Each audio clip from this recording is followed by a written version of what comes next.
Late August 2021. This is the first time that I remember Donald Trump ever coming out and publicly endorsing the vaccine, right? And it was a pretty fucking big deal at the time because he actually got booed at his own rally for endorsing the vaccine. You guys remember this? In your freedoms, I do. You got to do what you have to do. But I recommend take the vaccines. I did it. It's good. Take the vaccines. But you got, no, that's okay. That's all right. You got your freedoms. But I happen to take the vaccine.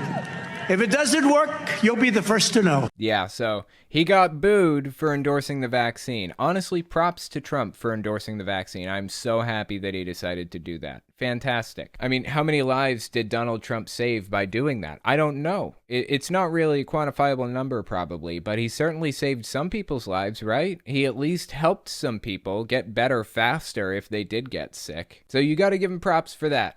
Dude is monstrous in a lot of ways, but you have to respect that. Well, apparently he's been going on tour doing this. This isn't like a one-time event. I thought for sure after he gets booed at one of his rallies, his own rallies, that's going to be the end of it. He's not going to endorse the vaccine ever again, right? That was my assumption. But lo and behold, late December 2021, he comes out on stage with Bill O'Reilly and says this. But look, we did something that was historic. We saved tens of millions of lives worldwide. We, together, all of us, not me, we got a vaccine done, 3 vaccines done, and tremendous therapeutics like Regeneron and other things that have... No, he didn't. He had nothing to fucking do with that. He might have signed a piece of paper that allowed the government to release funds to these organizations that were working on it, but he wasn't in the lab working on this stuff. He had nothing to do with any of this, but I digress. You know what?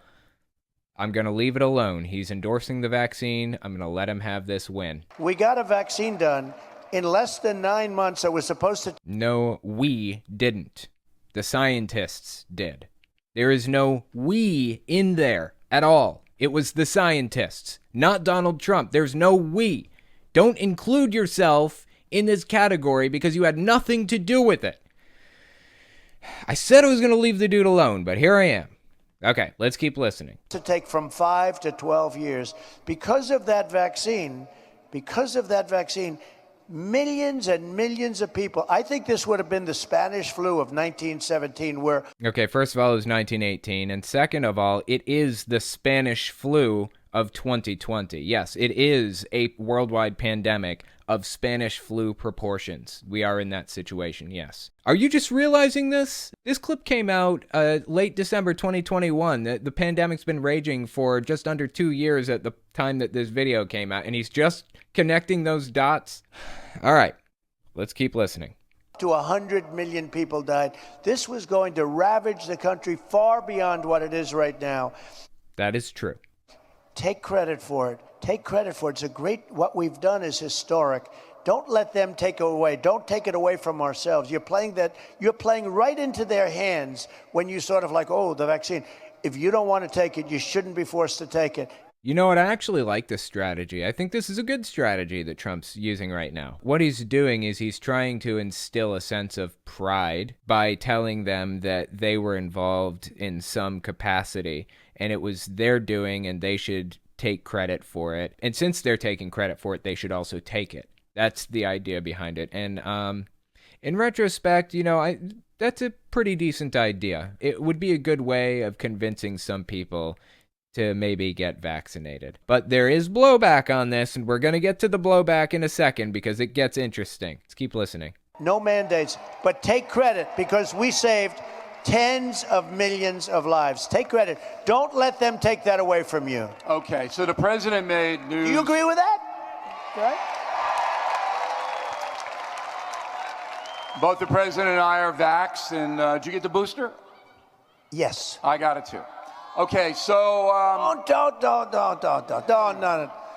That's it's a very tiny group of it. It's not a tiny group. It's not a tiny group at all. But we'll get to that in a second. Late December 2021, he goes on Candace Owens' show and says this. Vaccine is one of the greatest achievements of mankind. We would have had a 1917, remember? 1918, not 1917. The Spanish flu killed perhaps 100 million people. Actually, it ended the First World War because the soldiers were so. A lot of people don't know that. The soldiers got so sick. It was a terrible thing. There were no vaccines. There was no anything. I came up. Vaccines did exist at the time, although they didn't have one for the Spanish flu, as far as I know. It eventually just kind of mutated into a variant that was less deadly but more contagious, because that's kind of the trend for viruses. Usually they tend to get more contagious and less deadly as time goes on. And that's what happened with the Spanish flu. With a vaccine, with 3 vaccines, all are very, very good. Came up with 3 of them in less than 9 months. It was supposed to take 5 to 12 years. And yet more people have died under COVID this year, by the way, under Joe Biden, than under you. And more people took the vaccine this year. This is a good lesson in propaganda right here. Reframing propaganda, among other propaganda techniques. They are misrepresenting the data, misrepresenting the facts and the information that we have to make it seem like Joe Biden is to blame for more for COVID than Donald Trump is. In reality, neither of these two people created the virus. I mean, it just kind of appeared. And, nobody wanted to deal with this. It just showed up out of nowhere and started ravaging the world. I don't blame Joe Biden or Donald Trump for this virus appearing. I can judge them on their response, though, and I do. Donald Trump did little to nothing to help us dig ourselves out of this situation. In fact, he discouraged mask usage, fed into the propaganda and the lies and the fear-mongering the entire time. The virus appeared, I think, in February is when people started taking it seriously anyways, of 2020 in the United States. Donald Trump was president all the way to January 20th the following year. So roughly 12 months, pretty much, right? 11 months Donald Trump was president while the virus was raging and ripping through society. The guy only did a decent job at dealing with it for a total of maybe 2 weeks. He took it seriously for maybe a total of 2 weeks. He was out there every single day, giving press conferences, working with Fauci and talking to the nation about what we were going to do about it, encouraging people to be careful, having the Surgeon General out there giving warnings and advice about what to do and so on and so forth. A couple weeks later, nothing. Dude went completely silent on this subject and then started backtracking, telling people masks are stupid, I'm not going to wear a mask, so on and so forth. He did more damage, dramatically more, than Joe Biden did. I blame Donald Trump more for the situation that we're in than I blame Joe Biden, by far. But, go on. Keep reframing, Candace Owens. Reframe to your heart's content. Make it out like Joe Biden is the one to blame for this. That's the nature of propaganda. This year, so people are questioning how. Well, no, the vaccine worked, but some people aren't taking it. The ones that get very sick and go to the hospital are the ones that don't take the vaccine. Yeah, well said, Donald Trump. Could not possibly agree with you more. I didn't think I'd ever speak those words, but here we are. Well, guess what? This person right here is not very happy about what Donald Trump had to say. This one came out, I believe, shortly after the Candace Owens interview. I'm not actually sure what this person's name is, but she's wearing a hat that says, "Let's go, Brandon," a big pink beanie type of thing. Came out late December 2021, and boy, does she have an earful for us. Check it out. Hey, guys. I know this is probably going to be an unpopular opinion, and it truly does pain me to say it, but fuck Donald Trump. He is now trying to say that by us doubting the jab, that we're playing right into their hands. The jab. I prefer the Fauci ouchie personally. She popped a news article up on her screen here. It says, "Trump, you're playing right into their hands when you doubt the vaccine." We just watched that clip a minute ago. Yeah, absolutely. If that's what it takes to convince people to get it, then do it. Say that to your heart's content, honestly. Whatever it takes to get people vaccinated and decrease the number of deaths. Because as I've said, human life, in my opinion, is the most precious and valuable thing in the entire universe. Human life is the most important thing in the universe. It comes before all else. So tell them what you got to tell them to save their lives. That we're playing right into their hands. What? All we care about is exposing and knowing the truth. And he's going to sit here. Oh, please tell me what the truth is.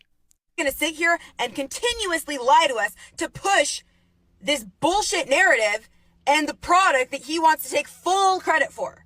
Do you guys not see the problem with this? I mean, if he truly cared about saving whatever's left of this country, and if he truly cared about you, then he should be more concerned about exposing the overwhelming number of adverse reactions and deaths from the jab. But no, he continues. I just want to point out that this is just complete bullshit. Overwhelming number. What was it she said exactly? Overwhelming number of adverse reactions and deaths. Overwhelming number of adverse reactions and deaths. Yeah, there is no overwhelming number of adverse reactions and deaths. There have been like a couple of instances of problems, and scientists have been studying that diligently. Those issues have not outweighed the benefit of being vaccinated against coronavirus. So I don't know what to tell you. It's just bullshit. But no, he continues to rally people up and deceive people into thinking that this is somehow good. Not to mention, he's now claiming that he got the booster, which I don't know if that's true or not. But regardless, why is he still touting this product that's killing people? It isn't. That's just a complete misrepresentation at best. She's completely full of shit over the vaccine. It is so sad to see people so propagandized. Like, they can't pull their heads out of it. They can't escape this. It is so incredibly sad. I don't care if you're left or right. These are wings of the same evil bird. Wait a minute. Wait one fucking second here. That's familiar. Where have I heard that before? I have been at home for the past, 5 days? Working my ass off, honestly. I produced 5 YouTube videos in preparation for if I get sick from the virus. I've been trying to prepare for that possibility. And I've been going through an obscene number of pastors and clips and sermons and all this stuff for the past 5 days. And I came across an interesting clip from a Mr. Steven Anderson the other day. Give this one a listen. I checked out of politics a long time ago. I quit voting many years ago, many elections ago. I'm not voting. I don't care. It's the two wings of the same bird. Huh. Isn't that interesting? This random anti-vaxxer just said something exactly, like verbatim quoted from Steven Anderson. That's killing people. I don't care if you're left or right. These are wings of the same evil bird. Wings of the same evil bird. How about that shit? Well, I guess we know where she gets her information from, right? Mr. Steven Anderson of the NIFB. If you don't know who this is, then just check my main channel for some Steven Anderson videos. I actually have one coming out pretty soon. It may already be out by the time you watch this. Pretty horrific stuff. Let's keep listening to this anti-vaxxer. And we have to remember that the whole goal is depopulation by shooting you up with their experimental poison. I'm sorry, what? Why would the goal be depopulation? That's a bad thing. Governments need their population to reach replacement levels. If the population doesn't reach replacement levels, then the economy suffers terribly. Businesses suffer terribly. China's dealing with that right now. That's why they've actually opened up some of their population laws. They've allowed people to have more than the set number of kids they were allowed to before. It has to be replacement level at least, or things start kind of falling apart. Why would any government in the world be interested in a depopulation effort? This is just another part of the anti-vax conspiracy theory. That is it. A nonsensical one at that. A lot of you are probably going to say, oh, well, I don't care what he does because this is about medical freedom as long as we have the choice. He's not even giving you the choice. If you go to his hotel in New York, you have to show proof of papers. I love how upset she is about this. He's not even giving you a choice because you have to give him papers. What was the word she said? Did she say if?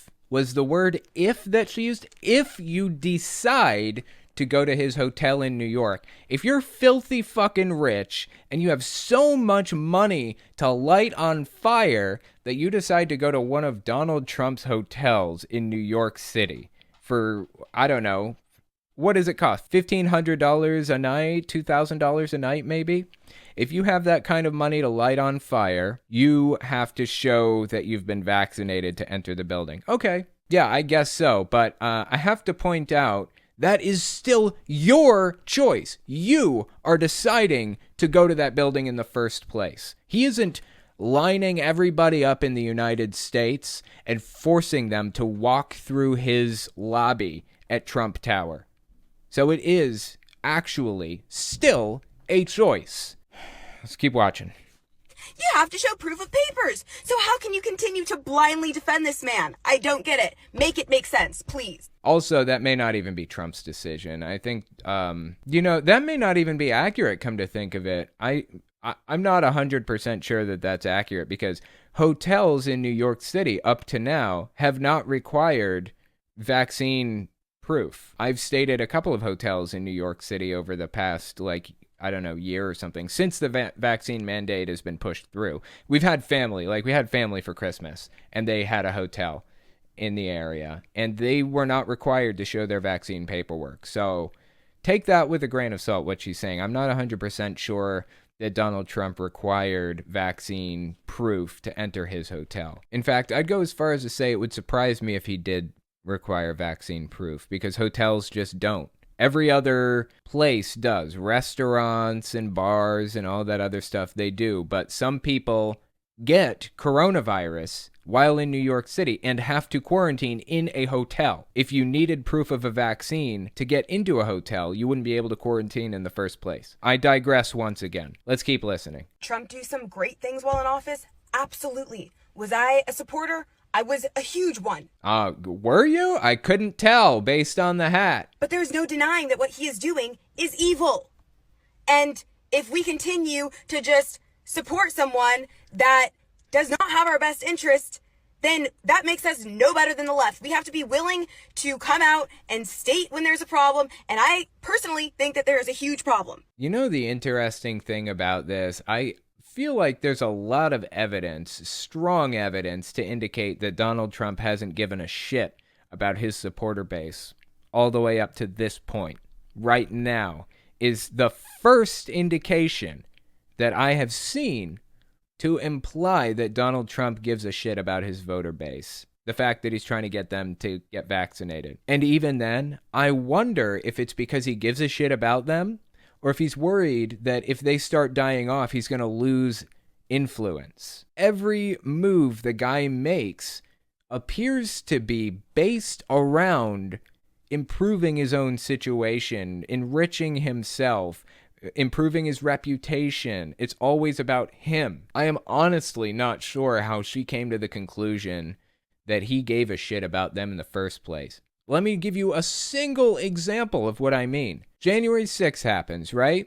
He calls for his supporters to come out to this rally and prepare for what's about to happen. Doesn't explicitly tell them to prepare for January 6th, what's going to happen or whatever, but he's using fighting language, and he's kind of getting them whipped into a blood frenzy at the rally and all that other stuff. And then they go through with the plan that he wanted them to do. Does he pardon them afterward?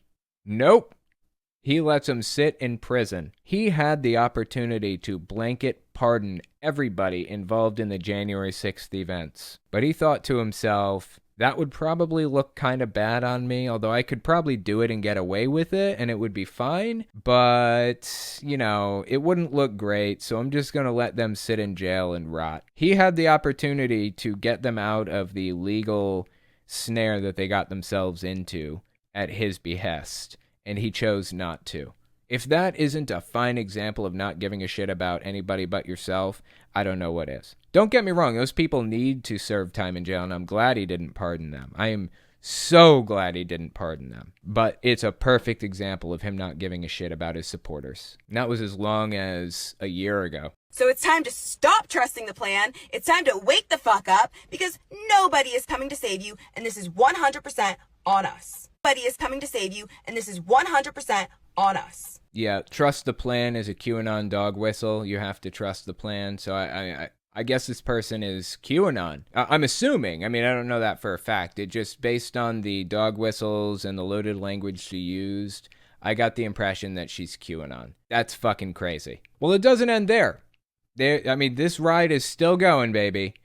I don't know if you guys remember this guy. This is Pastor Shane Vaughn. He actually got himself into some trouble a while back. I think 2009, 2010. So it's been like 10, 15 years. But he got himself into this giant insurance fraud scheme, and was using somebody else's social security number to like get life insurance policies and things like that. It was a huge thing, and he got arrested for it. There were like mugshots of this guy out there for some of the insurance fraud stuff that he did. You can just look it up and find a record of all of his charges and everything. After facing charges for all that stuff, he became a pastor, because that's what you do, right? I mean, that's kind of the next logical step. Scam artist, next step is Trump supporting pastor. So here we are. So this clip came out right after Donald Trump was banned from Facebook and from Twitter, right?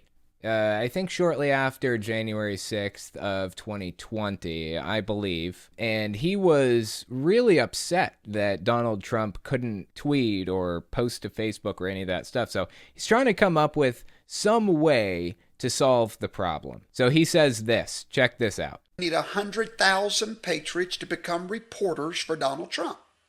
Get his words out there, since they wanted to be so smart that they wound up being stupid.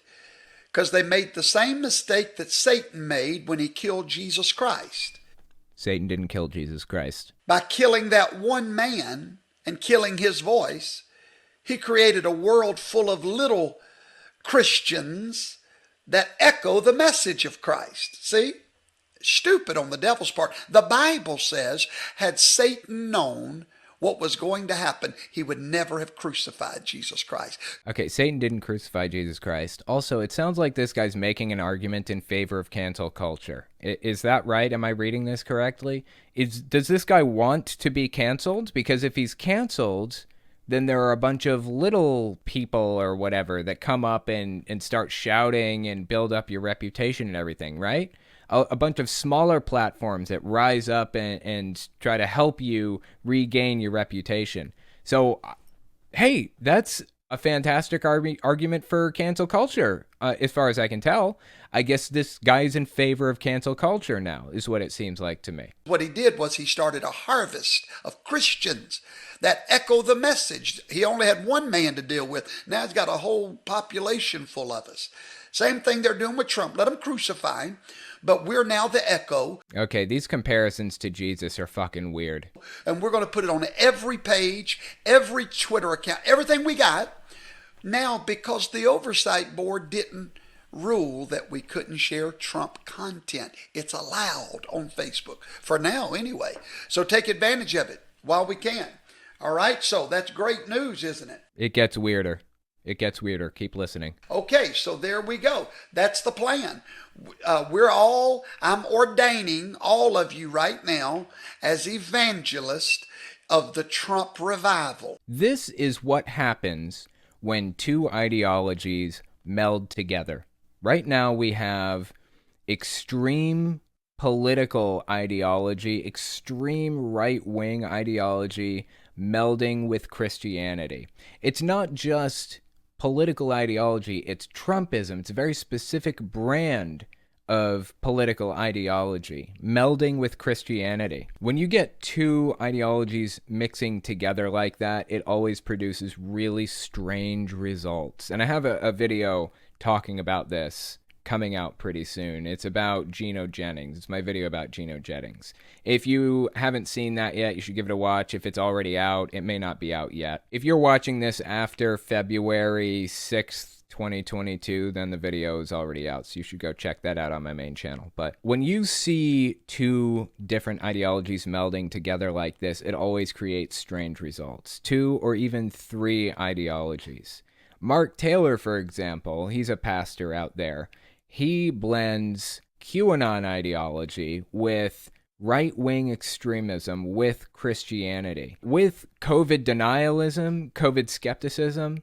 I mean, he blends it all together, and it gets fucking strange. I mean, QAnon itself is kind of a blend of a bunch of different political and religious ideologies all put together into one. It's like the great unifying conspiracy theory, if you will. So Shane Vaughn, what we have here is a guy that has blended his extreme religious ideology with his extreme political Trumpist ideology, and it creates interesting results.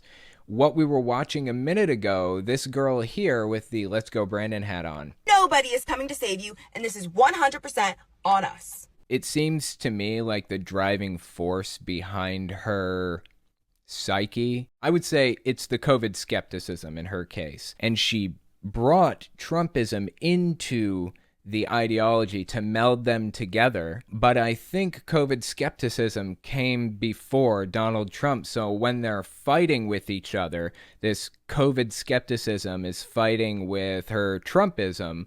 One of them has to give. And I guess in her case, the Trumpism is the one that fell through the floor.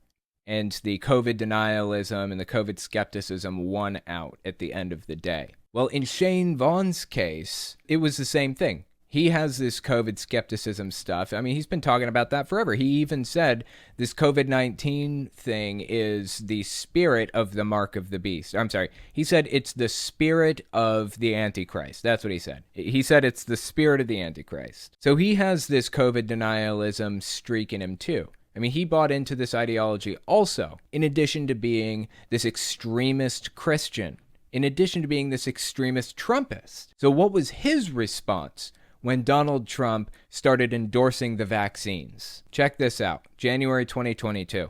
Now, many people have told me that, they're losing faith in Donald Trump because of his stand on the vaccine.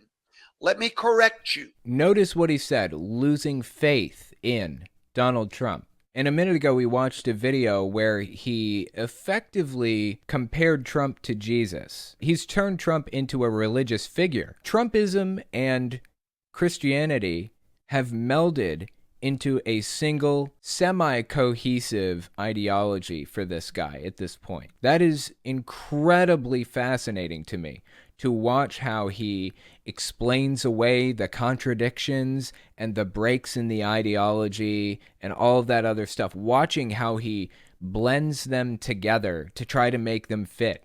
Because when you see two things blending together that don't really go together exactly, or haven't really been fit together very much before, there's a lot of dissonance. There's a lot of fight. You've got to kind of figure out which pieces go where. You got to figure out how Donald Trump feels about this issue and that issue, and if it contradicts anything you believe about Christianity or not. At this point, there have been a lot of people who have kind of blended Trumpism and Christianity together, right? I mean, it's been going for a while now.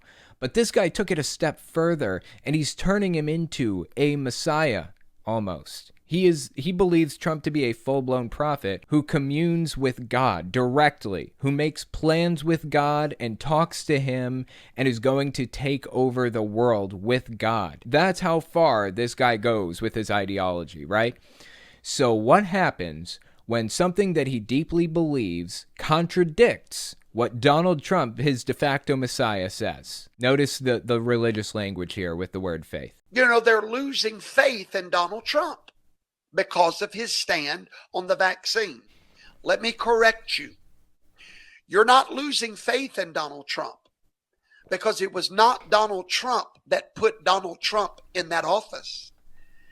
4 years before Donald Trump was ever known about running for office, Yahweh, the God of heaven, spoke through the mouth of a prophet and said that a man named Donald would be put into the White House. I'm assuming who he's referring to here is Mark Taylor. I'm not 100% sure which prophet he's referring to. There were a lot of supposed prophets that came out of the woodwork and claimed they prophesied Donald Trump's presidency leading up to the 2016 election. But Mark Taylor is probably one of the more famous ones, because Liberty University did a movie about the firefighter prophet prophesying Donald Trump would be president in 2012.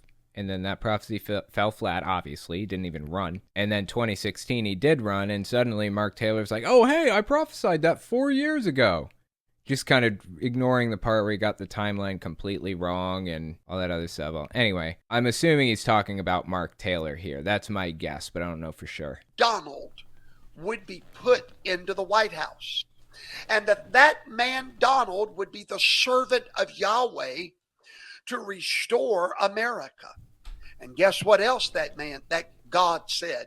That this man would serve 2 terms.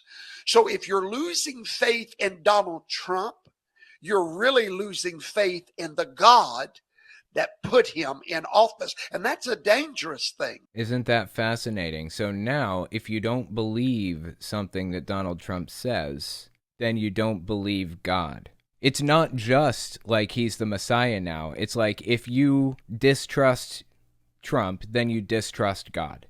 This is a step further. We've known that there was a full-blown cult surrounding Donald Trump. We've known about that for a long time.